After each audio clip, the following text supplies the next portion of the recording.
Hello दोस्त, नमस्ते, प्रणाम। मैं आपकी वंदना, आप स्वागत करती हूँ प्रीति पाल के चैनल पे आप सभी का। ये नाच गीत लेके आई, कैसे लगेगा कमेंट बताइएगा। आप लोग से रिक्वेस्ट है कि इनके चैनल को ज़्यादा से ज़्यादा सपोर्ट करिए। सोना बलमा धोखेबाज मोर कहना ना माने, बलमा धोखेबाज मोर कहना ना माने। सासू जी के माने, ससुर जी के माने, सासू जी के माने, ससुर जी के माने।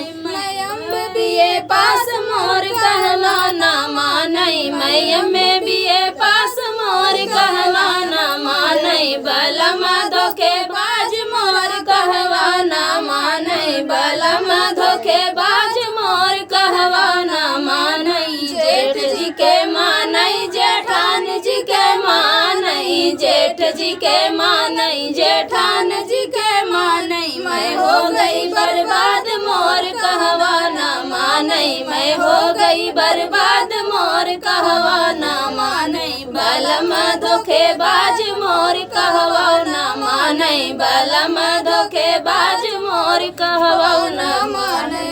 देवर जी के माने, देवर जी के माने, देवर जी के माने, ननद जी के माने। वैसा दगाबाज मोर कहवा ना माने, वैसा दगाबाज मोर कहवा ना माने। बलमा धोखेबाज मोर कहवा ना माने, बलमा धोखेबाज मोर कहवा ना माने।